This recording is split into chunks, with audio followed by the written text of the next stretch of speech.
This is Studio 809.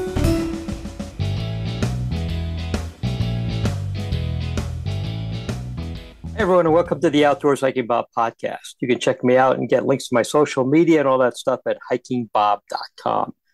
It's November 20th, 2024, and I'm doing something a little different this week. Each November and December, the Give Pikes Peak campaign, a major fundraising event for nonprofit groups in the Pikes Peak region, goes into full swing. As a media partner, each year I feature some of the groups that are in the great outdoors or related categories. Instead of featuring a different group over the next few weeks, I am instead releasing 4 podcasts today, each one featuring a different nonprofit, including the one you are about to listen to. So without further ado, here is one of those groups. Enjoy and go to givepikespeak.org to donate. Hi, everybody. Welcome back to the Outdoors Hiking Bob podcast. We're doing something a little different this week. We are featuring 4 groups from the Give Pikes Peak campaign. And they're going to be a couple groups you may have heard of and a couple you may not have heard of, but they all are good groups to have in the Give, and they can use your support. And today, we're going to start off this with Carrie Catalan, who is the founder of Code 4 Outdoors, which is a group I had not heard of, but they deal with first responders, and everybody knows I'm a previous first responder, so it's near and dear to my heart. Carrie, thank you for being on the podcast. Oh, thank you for having me. This is great. So tell us a little bit about Code 4 Outdoors. It sounds interesting. What do you guys do? It is. Yeah, we founded, actually, this has been quite a few years in the making. We incorporated here as a nonprofit 2 years ago. But the gist behind Code 4 Outdoors is that we get first responders outdoors doing a lot of epic type adventures, whether it's hiking, biking, rock climbing, ice climbing, things like that, as a way for them to disconnect from maybe some of the things that they experience at work, or maybe even at home a little bit, and help them reconnect with themselves and with nature. So I had served as a volunteer chaplain for the Colorado Springs Police Department for 10 years, for the Sheriff's Office, El Paso County Sheriff's Office for 3 years. And part of my responsibilities at that time were to, I'd go do ride-alongs with the police, but then also the unpleasant side of things would be going to crime scenes, death notifications, and that type of stuff. So for me to be able to process what I was experiencing, I found that by being able to get on my bicycle and just pedaling away from town, 20, 30, 40 miles out of town, I was able to get away from those things and really kind of reconnect with myself. So awesome. So does your group specifically I guess maybe your clientele, for lack of a better word, probably not the best word to use, is it specifically for first responders? It is, yeah. We've somewhat targeted like the Colorado Springs Police Department, Colorado Springs Fire Department. We're doing some things. We've got officers that join us from Denver that come down and do some bike rides, which is great. And then we also mix in civilians too, so that it's sometimes I think police have a tendency to think that everybody is a bad guy. So if you can get them out there with people that have like interests and that are good people, good citizens, it really kind of opens the doors for them too of people that they can rely on and a lot of times cops don't like to be around other cops because they have a tendency to talk shop as it is. But so to get out there and mix it up with people is just a great thing. And people have often asked, well, are veterans, military veterans, welcome? And we definitely welcome everybody in, but we mainly focus on first responders in what we do. So, okay. Great. So you mentioned a couple of things you do, such as bike rides and hiking. Are you talking about like You mentioned epic in there too. So is it like, are you talking about long hikes or long bike rides, or you go out for a couple of miles on a hike, or what kind of things you talking about there? Yeah. So like this last summer, we had a sheriff up in Idaho, of all places, that contacted us. And he said, you know what? What's on my bucket list is to be able to go hike the Grand Teton. And which the Grand Teton, it's not a 14er like we have here in Colorado, but it's close, and it's definitely an experience. So we said, yeah, we're going to make it happen. And we had a sheriff, 2 or 3 of his deputies, and a couple firefighters that came out. And I tell you what, I like to climb and hike and things like that, but for me, that was, there were parts of that, going across the traverse with 2,000 feet straight down that I'm like, boy, you know what? I depend a lot on those people around me. But we did, we got to the summit, and it was just an awesome experience. And then here in September, we did a ride here in Colorado that we called Round the Block. And so we started in Pagosa, went up through Durango, Ridgeway, back through Durango, and to Pagosa. And that was 4 days, and I think it was 330 miles with 21,000 feet of climbing. And there was a lot less of me when we got back than there was when we headed out. But it's just a great, we had a firefighter from the Springs on that ride that had never done something like that before. And, his comment at the end was that, this was beyond epic. And this is just, he says, I will remember this for the rest of my life. And I'll make sure I tell others that, that what you guys are doing. And it's just a great thing. And we have something that's kind of unique about this too, is that we have a text group of people, say, that go on the ride or on the hikes and things like that, that just, it constantly, we're always talking to each other. It's not like a pay for event where, you go out, do the event, pay your entry fee, and then you never talk to anybody. This is something that we are constantly there for each other. And we stay, we don't go stay at hotels. We don't go to restaurants. I call churches a couple months in advance, and I'll say, hey, we've got this group of riders. We want to stay in your church on this night. Can we do that? And they'll be, yeah, absolutely. So we stay there. We cook our food together. We have a couple support vehicles that follow us, but it's just very much a family, very intimate type experience for these first responders. And we wanted to make it something that's not like anything that you go through before. So a lot of fun. Just great. Excellent. That sounds great. It sounds like a lot of fun. That stretch of road, I'm assuming you went up and down 550 between Ridgeway and Durango. Yeah, through Dolores. That's a whole lot of up and down. I was just out there a couple of months ago, not bike riding, but I was just out there recently, and that's a whole lot up and down. So that definitely met the qualifications of an epic bike ride. Well, I'll tell you a funny story about that too. As we were going, we had one of our support vehicles that we had, one of our drivers, he said, hey, I'll drive support, but that Red Mountain Pass, which is the $1 Million Highway, he said, I will not drive that. So he said, if you're okay, I said, that's fine. I'll drive that. I'll get off my bike and I'll drive that section. And so we rode from Ridgeway to, was it Ouray, that right before the pass. And yeah.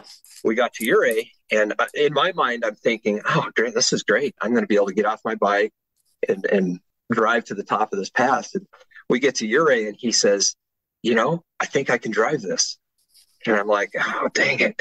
Now I've got to ride this pass. You thought you were going to take the easy way up Red Mountain Pass. I did, yeah.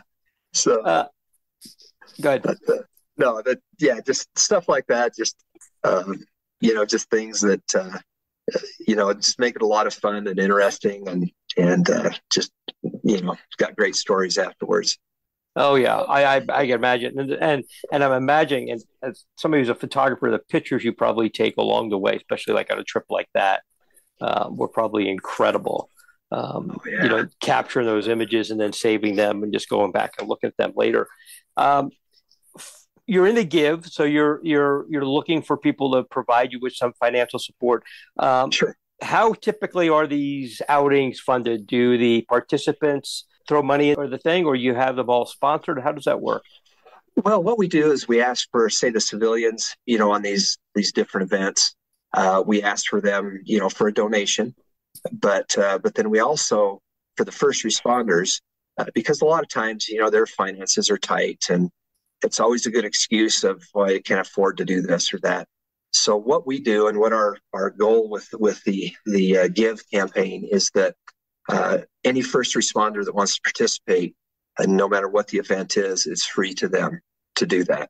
And a lot of times, even some of the other participants, the civilians that participate, will I guess in a way sponsor one of the first responders. So, but that's really, with Give, we've got some things planned for this next year. We're looking at going to Fruita, doing some mountain bike riding there, back up to Dolores, Pagosa. We've got some officers that want to go over and do the Narrows in Zion's National Park. And so, to do those things, and we're very conscious about budgeting and making sure that we stretch that dollar. But yeah, it definitely helps as like with the Give, if we can have donations that will fund some of these events, we can do, even greater events and more epic events, and just have them experience some things that they would never experience before. So great. So how long have you guys been doing this? You said something about you're doing this last summer. How long have you guys been around? Yeah, so 8 years ago, maybe it was 9 years ago, when I was a chaplain with the police department, it was right around the time of the Ferguson riots, and I was a little sad as the light that was shining on first responders or on police, and I wanted to do something that would shine a positive light.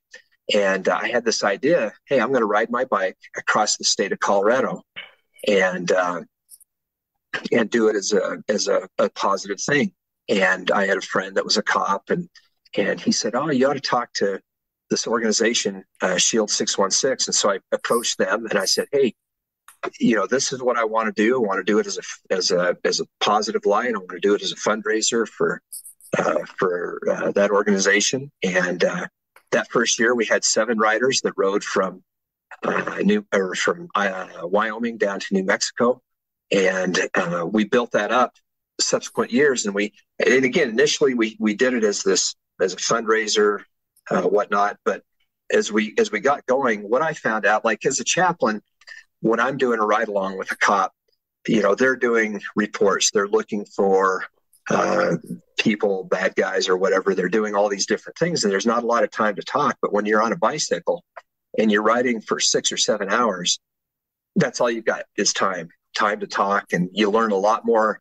I learned more about family and struggles and achievements and things like that while on a bike. So that's kind of what led us to Code 4 Outdoor. And Code 4, in police terms, when it's periodically through the night, dispatch will call cops and they'll go, 2 out of 36 Code 4.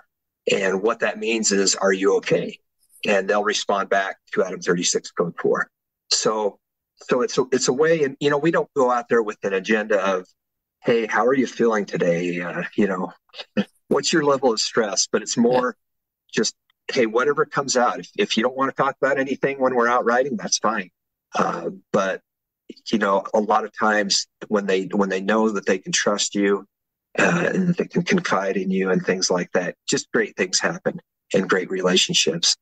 I've got an officer here in town in Colorado Springs that he and I were out one night, and we came within inches of getting hit and killed by a drunk driver one night.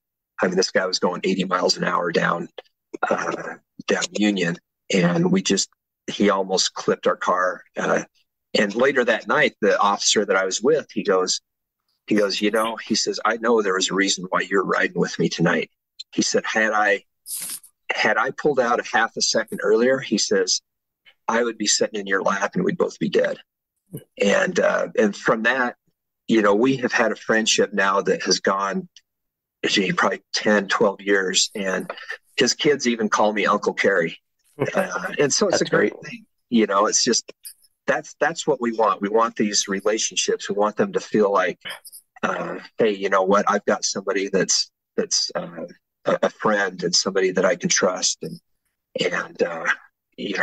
that's what we look for.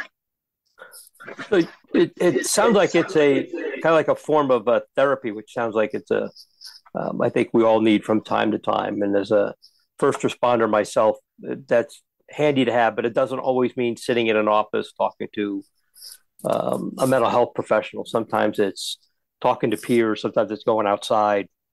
Like you said, clear your head, which is definitely what it's been for me, is a whole lot of head clearing when I'm out there and I disconnect. I especially like places where my phone doesn't work. It's always pretty good. Carrie, this sounds like it's a great program. I appreciate the work you guys are doing. We know how people can help. We're in the Give campaign. That's how people can help. Tell people how giving to the Give campaign is going to help you move your mission forward. Well, again, we've got a number of events that we have planned for this year, and I almost feel like the Field of Dreams. If you build it, they will come type thing. And I feel like right now where we sit, we probably can't do all these events that we have planned for this next year, but through the Give campaign, to receive those donations and knowing that goes towards a good cause and knowing that it goes towards the events. Right now, I don't take an income from Code 4 Outdoor. This is all on, my wife, Katie, and I, and other volunteers. We do this out of just the wanting to see these things happen and for them to experience these things. So, yeah, through the Give campaign, you can look us up at code4outdoor.org. Our email is code4outdoor@gmail.com. So, I would love, and if there's people that have an organization that they would like me to come speak at and tell a little bit more about what we do, I would be happy to do that. And I don't know, I feel like, with your podcast, getting this out there, I think, and just making people aware, I think will help move this along too. So, well, it sounds like you guys are doing great work. Definitely a worthy group for people to donate to. And for the listeners, it's givepikespeak.org. And then you can donate to Code 4 Outdoor and all the other groups that are out there and give them all your support and help them. They've all been vetted very carefully to be even included in the Give campaign so that that they're going to do good stuff with your donations. So, Carrie, thank you so much for being on the podcast. Appreciate, as a previous first responder myself, and I've retired, I appreciate the work you're doing for first responders.